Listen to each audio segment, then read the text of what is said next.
Sandeep Reddy Vanga Prabhas combination లో రాబోతున్న cinema spirit. ఈ సినిమాలో ప్రభాస్ పోలీస్ రోల్లో కనిపించబోతున్నాడు. కానీ ఈ సినిమాలో హీరోయిన్ ఎవరు అనేది చాలా క్యూరియస్ ఫ్యాక్టర్ గా మారిపోయింది. దీపికా పదుకొనేని తీసుకున్న సందీప్ మళ్ళీ తనను వద్దనుకున్నాడు. కాస్టింగ్ విషయంలో చాలా పర్ఫెక్ట్ గా ఉండే సందీప్ ఈ క్రేజీ ప్రాజెక్ట్ కి ఏ హీరోయిన్ ని తీసుకుంటాడా అని అంతా ఎదురు చూశారు.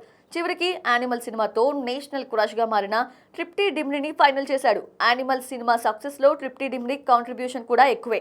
అయితే ఆమె అనౌన్స్మెంట్ తో పాటు చాలా విషయాలు రివీల్ చేశాడు. ఆమె పేరుని 9 లాంగ్వేజెస్ లో రాయడంతో స్పిరిట్ సినిమా ప్రపంచవ్యాప్తంగా 9 భాషల్లో రిలీజ్ అవుతుంది అని చెప్పకనే చెప్పాడు. అలాగే ఈ సినిమాలో ప్రభాస్ రోల్ ఎలా ఉండబోతోంది అనేది కూడా స్ట్రాంగ్ హింట్ ఇచ్చాడు Sandeep. She's the calm to his storm. అతను తుఫాన్ అయితే ఆమె ప్రశాంతత అని అర్థం వచ్చేలా ఒక కోట్ రాసుకొచ్చాడు. ఇలా ఒక చిన్న అనౌన్స్మెంట్ తో ఒక పెద్ద వేవ్ క్రియేట్ చేశాడు సందీప్ రెడ్డి వంగ. అయితే ట్రిప్టీ ఈ ప్రాజెక్ట్ లోకి రావడంతో స్పిరిట్ చాలా హాట్ గురు అంటూ కామెంట్స్ చేస్తున్నారు ఫ్యాన్స్.